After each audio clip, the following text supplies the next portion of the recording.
আজকের এই ভিডিওতে আপনাদেরকে দেখাবো, আপনাদের যদি এরকম সমস্যা হয় যে আপনাকে কেউ কল দিলে স্ক্রিনের আলো বন্ধ হয়ে যায়, কালো হয়ে যায়, কিংবা আপনি কাউকে কল দিলে আপনাদের স্ক্রিনের আলোটা বন্ধ হয়ে যায়, কালো হয়ে যায়। তো এরকম সমস্যা যদি আপনাদের হয়ে থাকে, কিভাবে এটা সমাধান করবেন আজকের এই ভিডিওতে খুব সহজেই আপনাদেরকে দেখিয়ে দেব। তো ভিউয়ার্স দেখেন, আমাদেরকে যদি কেউ কল দেয় তাহলে কিন্তু কলটা রানিং ঢুকতেছে, তারপরেও কিন্তু স্ক্রিনটা কালো দেখাইতেছে, স্ক্রিনের বাতি কিন্তু জ্বলতেছে না। ভিউয়ার্স বেশি কথা বলবো না, চলেন তাহলে মূল ভিডিওতে চলে যাই। তো 100% সমাধান করার জন্য আপনাদের ভিডিওটা সম্পূর্ণ দেখতে হবে, ঠিক আছে? তো দেখেন, এটা সমাধান করার জন্য কি করবেন, আপনারা চলে যাবেন প্রথমত আপনার যে প্লে স্টোর আছে, গুগল প্লে স্টোর, সেই প্লে স্টোরে চলে যাবেন, ঠিক আছে? তো প্লে স্টোরে আপনারা চলে যাবেন। তো প্লে স্টোরে চলে আসার পর সার্চ বক্সে আপনারা ফোন লিখে সার্চ করে দিবেন, ফোন, ঠিক আছে? দেখেন আপনারা ফোন লিখে এই জায়গায় সার্চ করে দিলে এরকম একটি অ্যাপ আপনাদের সামনে চলে আসবে। তো এটা কিন্তু ডায়াল প্যাড, ঠিক আছে? এটার থেকে আমরা কল দিই। তো এই অ্যাপটি যদি আপডেট চায় এই জায়গায় আপডেট দিয়ে নেবেন। তো দেখেন আমি আপডেট দিছি, তার কারণে আপডেট চায় নাই। আপনাদের আপডেট চাইলে আপডেটটা দিয়ে নেবেন, ঠিক আছে? তারপর আপনারা এই জায়গা থেকে একদমই ব্যাগে এসে পাবেন। তো ব্যাগে আসার পর আপনারা চলে যাবেন আপনার ফোনের সেটিংসে, ঠিক আছে? তো আপনারা সেটিংসে চলে যাবেন আপনার ফোনের। তো আমি সেটিংসে চলে আসছি। সেটিংসে চলে আসার পর দেখেন এই জায়গা থেকে আপনাদের অ্যাপ লেখা থাকবে, ঠিক আছে? এই অ্যাপে অপশনের উপর ক্লিক করে দেবেন। আপনার যদি অন্য কোনো কোম্পানির সেট হয়ে থাকে, ভিভো বাদে, তাহলে এই জায়গায় আপনাদের অ্যাপ ইনফো কিংবা অ্যাপ লেখা থাকবে, ঠিক আছে? তো সেটার উপর ক্লিক করে দেবেন। প্রথম দেখবেন আপনার যে অ্যাপ লেখা আছে কিনা, অল অ্যাপ, ঠিক আছে? এটার উপর আপনারা ক্লিক করে দেবেন। আর যদি এই অপশনটা খুঁজে না পান, শুধু অ্যাপ লিখে যদি এই জায়গায় আপনারা সার্চ করে দেন, তাহলে কিন্তু আপনারা সেই অপশনটা পেয়ে যাবেন। অ্যাপ নামের যে অপশনটা আছে এটা পেয়ে যাবেন, ঠিক আছে? তো দেখেন আমার কিন্তু সামনেই আছে অ্যাপ নামের যে অপশনটা, এটা সামনেই কিন্তু আছে। আমি এই অ্যাপের উপর ক্লিক করে দেব। তো এই অ্যাপের উপর ক্লিক করার পর দেখেন এরকম ইন্টারফেস আপনাদের সামনে আসবে।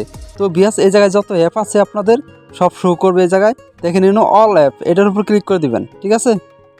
এই অল অ্যাপের উপর আপনারা ক্লিক করে দেবেন। তো ভিউয়ার্স আপনাদের কাছে ছোট্ট একটি রিকোয়েস্ট, যদি এরকম ভিডিও পেতে চান তাহলে এখনই চ্যানেলটিকে সাবস্ক্রাইব করে পাশে থাকা বেল আইকনটি বাজিয়ে দেবেন। ভিডিওটি ভালো লাগলে একটি লাইক, একটি কমেন্ট করে যাবেন। তো তারপর দেখেন স্কেল করে একটু নিচে আসবেন।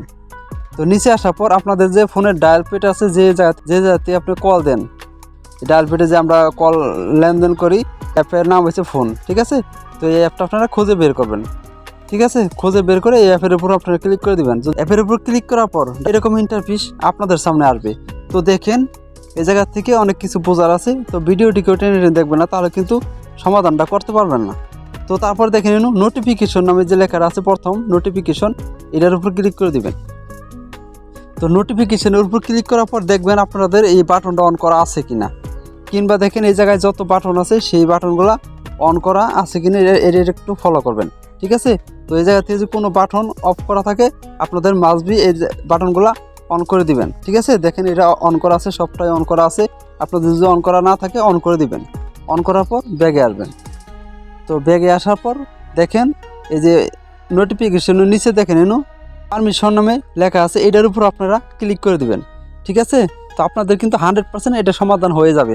তো তারপর দেখেন আপনাদের কি কি পারমিশন আছে আর কি কি পারমিশন নাই। দেখেন উপরের যে অপশনগুলো আছে এগুলা কিন্তু আপনাদের পারমিশন দেওয়া আছে, অ্যালাউ করা আছে। আর নিচের যে অপশনগুলো দেখতেছেন এগুলা কিন্তু পারমিশন আমার দেওয়া নাই। তো কি করতে হবে, আপনাদের নিচের যে অপশনগুলো আছে এগুলো পারমিশন দিয়ে দিতে হবে, অ্যালাউ দিয়ে দিতে হবে, ঠিক আছে? আপনাদের ক্ষেত্রে এই জায়গায় দুইটা একটা থাকতে পারে। আপনাদের নিচে যদি কোনো পারমিশন অ্যালাউ না দেওয়া থাকে সেই পারমিশন অ্যালাউগুলো দিয়ে দেবেন। তো দেখেন আমি এই ক্যামেরা অপশনটা উপরে ক্লিক করে দেবো। ক্লিক করার পর দেখেন সবার উপরে অল অ্যালাউ, এটার উপর ক্লিক করে দেবো। ক্লিক করে ব্যাগে আসবো। তো এটা দেখেন আমার পারমিশন হয়ে গেছে, এটা কিন্তু সামনে চলে গেছে। তো তারপর দেখেন আরেকটা আছে, এটাও আমি পারমিশন অ্যালাউ দিয়ে দিব। তো এটাও দেখেন পারমিশন অ্যালাউ হয়েছে। তারপর লোকেশন দেখেন, এটাও পারমিশন অ্যালাউ দিয়ে দিব। এটাও কিন্তু আমার সামনে চলে গেছে, এটাও আমি অ্যালাউ দিয়ে দিব। দেখেন আমি অ্যালাউটা দিয়ে দিছি। এখন কিন্তু এই জায়গায় আমার কোনো পারমিশন চাইতেছে না, সবটাই কিন্তু আমি এই জায়গা থেকে পারমিশন দিয়ে দিয়েছি। এভাবে আপনারা এই জায়গা থেকে পারমিশনটি দিয়ে দিবেন, অ্যালাউটা দিয়ে দিবেন, ঠিক আছে? তো দেওয়ার পর আপনার ব্যাগে আসবেন। তো ব্যাগে আসার পর দেখেন এই জায়গা থেকে স্টোরেজ অ্যান্ড ক্যাশ নামে লেখা আছে, এটার উপর ক্লিক করে দিবেন। এটার উপর ক্লিক করার পর দেখেন এখানে দুইটা অপশন আছে। এই জায়গা থেকে দেখেন ক্লিয়ার স্টোরেজ নামে যে লেখাটা আছে এটার উপর আপনারা ক্লিক করে দিবেন। ঠিক আছে, তো এটার উপর ক্লিক করার পর দেখেন এখানে ওকেতে ক্লিক করে দেবেন। তো ওকেতে ক্লিক করার পর আপনারা এখন একদম ব্যাগে চলে আসবেন। চলে আসার পর দেখেন এই যে আমার যে ডায়াল প্যাড আছে, এখন সেই ডায়াল প্যাডে আমি চলে যাব, আপনারা আপনাদের ডায়াল প্যাডে চলে যাবেন। তো ডায়াল প্যাডে চলে আসার পর দেখেন এখন যদি আমি এই জায়গা থেকে কল দেই তাহলে কিন্তু এখন আর সেই সমস্যাটা থাকবে না। আমি যে সেটিংসটি করে দেখালাম এই সেটিংসটি করলে আপনাদের 100% সমস্যার সমাধান হয়ে যাবে। তো আজকের এই ভিডিওটি এ পর্যন্তই। যদি এই ভিডিওটি দেখে আপনাদের একটু উপকৃত মনে করেন তাহলে আমাদের চ্যানেলটিকে সাবস্ক্রাইব করে পাশে থাকা বেল আইকনটি বাজিয়ে দিবেন। আল্লাহ হাফেজ।